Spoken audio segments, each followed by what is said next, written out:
mon acceptation était immédiate pour la simple raison, c'est qu'en ce moment même, j'étais en train de travailler sur un plan scientifique, sur cette thématique qui concerne à la fois la création d'entreprise, l'entrepreneuriat et sa relation avec le genre.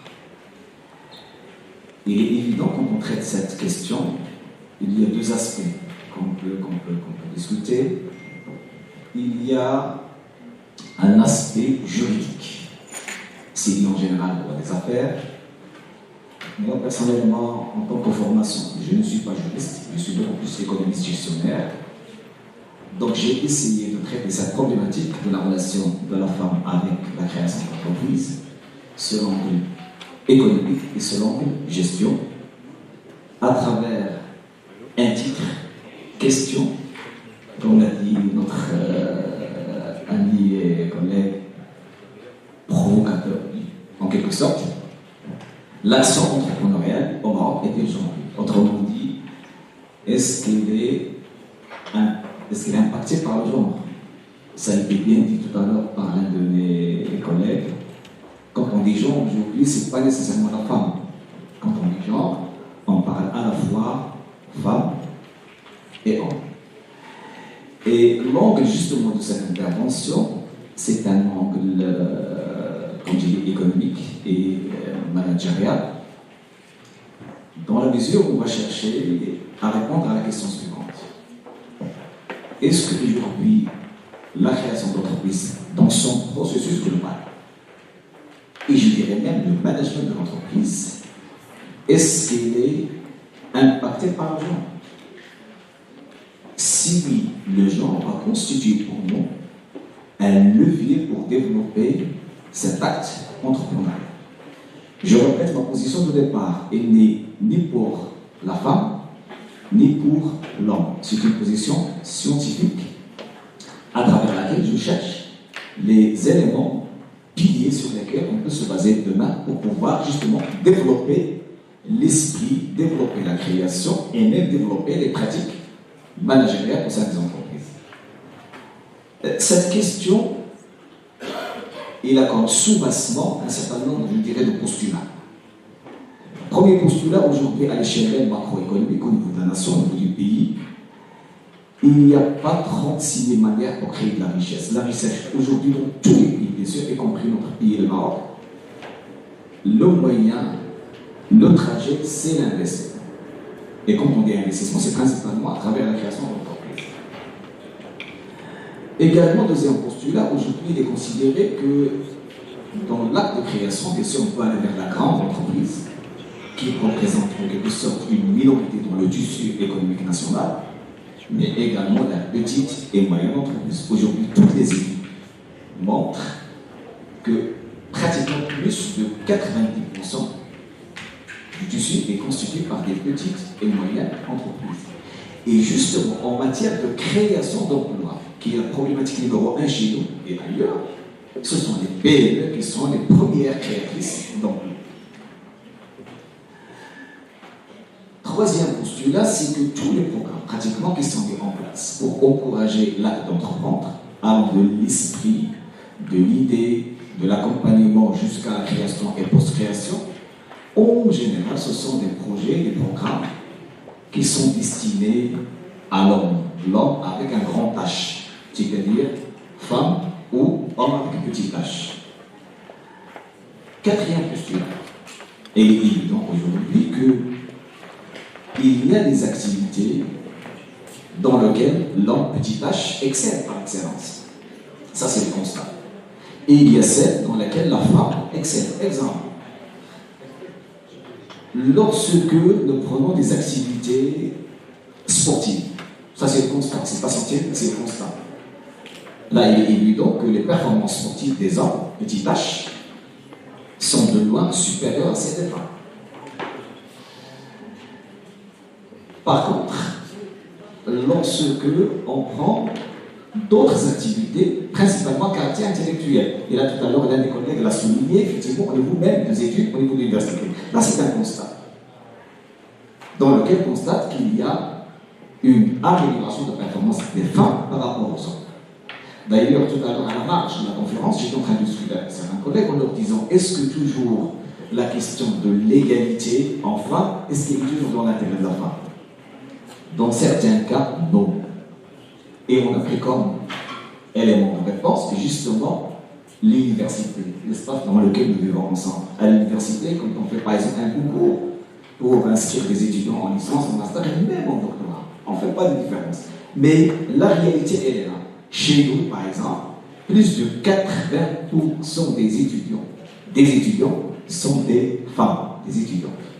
C'est une performance, je dirais, intellectuelle. Il n'y a pas de genre, il n'y a pas d'égalité, il n'y a rien. C'est là ce que je dis, aptitude de la femme aujourd'hui à être supérieure dans certains domaines par rapport à avant. Donc ça, c'est le quatrième, cinquième postulat. Sixième postulat, ça concerne certaines idées préconçues. C'est-à-dire certaines idées qui considèrent que l'homme est supérieur à la femme. Donc la norme de mesure de la performance se fait toujours par rapport à la norme. Et cette norme devient par la suite ce qu'on appelle une normalité. Une normalité, c'est-à-dire c'est une considération que nous faisons nous. Comme quoi, si on veut mesurer la performance de la femme, c'est d'abord par rapport à l'homme. Là, j'interpelle à titre personnel quelques expériences que j'ai vécues dans ce domaine, surtout sur un projet qui a été lancé pratiquement à la fin des années 80. Si les collègues qui sont de ma génération se rappellent, c'est le Crédit Promoteur. Crédit Promoteur qui a été lancé par Frère Hassan II, c'est en 87. Voilà, avec Rubin, le CIGR dans le temps. Et on a constaté, malheureusement, heureusement, pour être neutre, que certains banques et la service financier préfèrent beaucoup plus en matière d'octroi de crédit pour création d'entreprise, travailler avec des femmes au lieu de travailler avec des hommes. On a posé la question, c'est une étude que j'ai réalisée personnellement. L'action est très simple, c'est qu'en général, un jeune créateur d'entreprise, le jour où il se présente pour sa création, il n'est pas marié. Il n'est pas marié, c'est un jeune. Donc, ce qu'on a dans l'esprit, c'est qu'une fois qu'il se marie, automatiquement, ça va changer chez lui. Dans la mesure où peut-être son comportement, sa manière de voir, l'influence externe, notamment au niveau du foyer, va peut-être orienter le projet vers telle ou telle destination, qui n'est pas toujours la meilleure pour le projet. Donc il y a eu, dans le temps, plusieurs projets qui ont été écartés pour cette considération. Je ne citerai pas la banque, pour des raisons peut-être de confidentialité, mais malheureusement c'est un constat. Et l'inverse également est vrai. Sur certains projets, il a été constaté que les femmes n'ont pas obtenu les financements nécessaires. L'explication qui a été donnée dans le temps, c'est que vous savez que la femme n'est pas toujours disponible.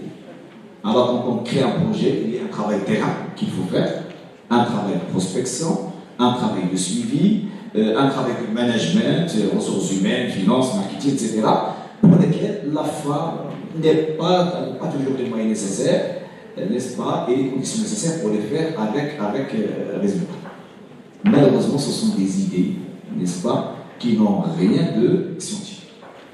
Donc voilà dans quelle mesure j'ai posé cette question, comme l'a appelé mon collègue, provocatrice. Est-ce que le genre aujourd'hui peut impacter?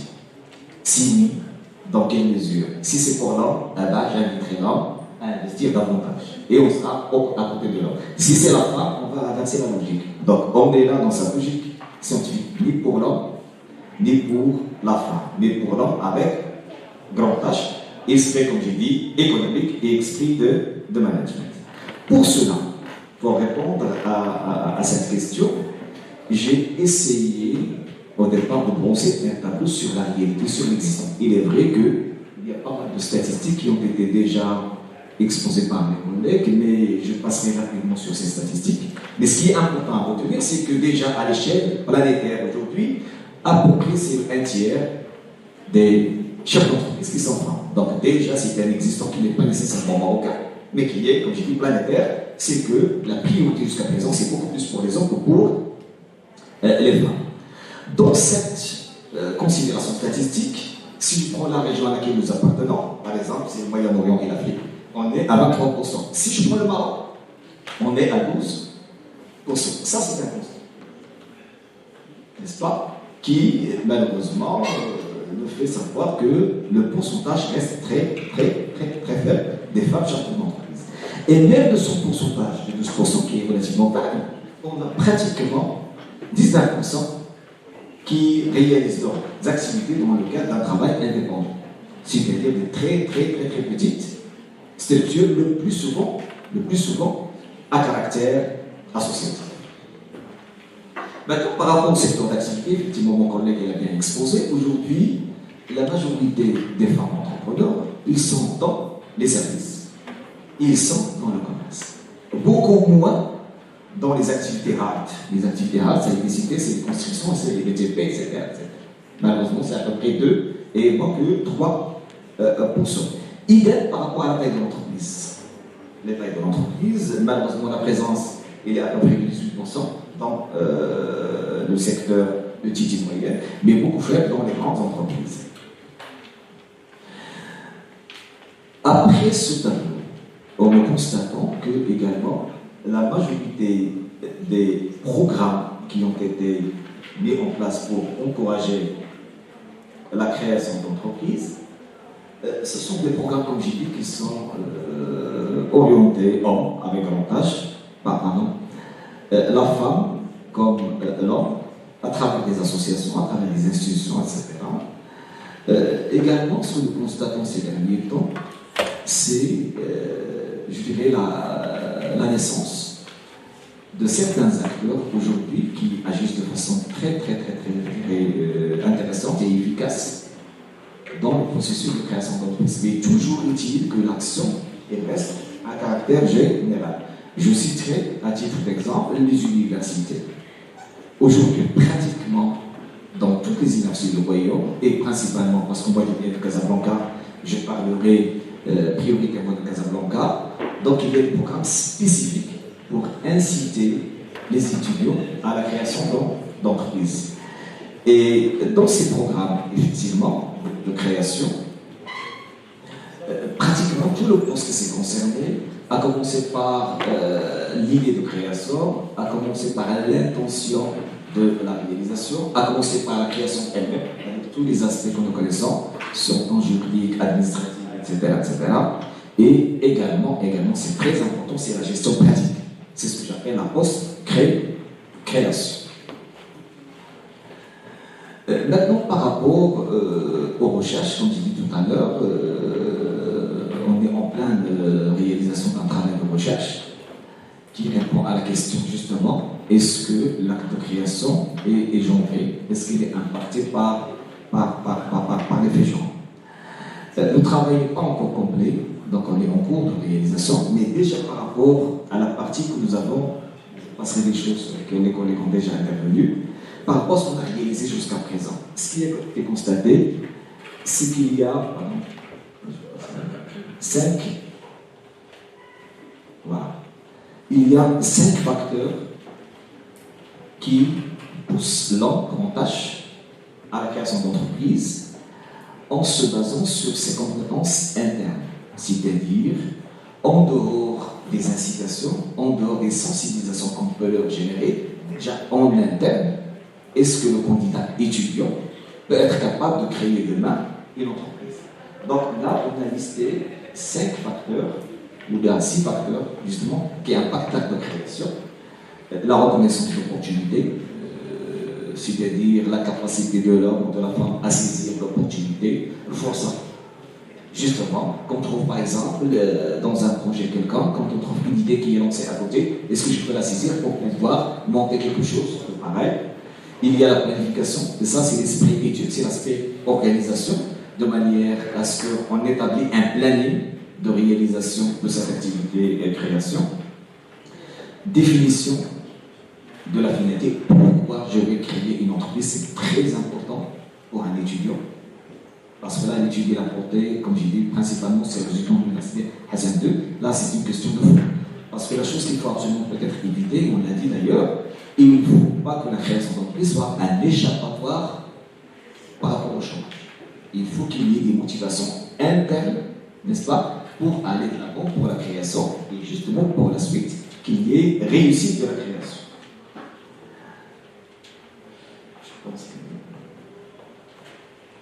Il y a également les compétences humaines.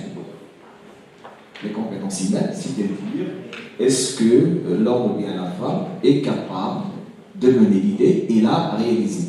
Certainement, dans notre intellect, il y a certaines idées préconçues. D'ailleurs, on le constate même chez les adultes. On a l'intention, on a l'impression que la femme, il gère mieux. Il gère mieux. D'ailleurs, parfois même, avec les collègues qui sont des professeurs d'économie de gestion, quand on parle de gestion du budget même de famille, on constate qu'une bonne partie des profs, la gestion du budget de famille, elle est déléguée à la femme. Bien sûr, sauf moi je ne le fais pas. Hein? Parce que je suis gestionnaire. Bon, mais l'explication qu'ils donnent, justement, c'est ça. C'est-à-dire, l'homme peut exceller dans certaines choses, mais elle a certaines compétences naturelles de gestion des fonds. Donc, à travers ces aspects-là, on a constaté que sur les 6 moyens, malheureusement, il y a un problème. Donc, comme je dis, il y a la reconnaissance d'opportunité, il y a les compétences humaines, il y a les compétences financières, c'est l'exemple que je viens de citer, il y a la planification, il y a l'objectif pour lequel on va réaliser. Qu'est-ce qu'on a constaté?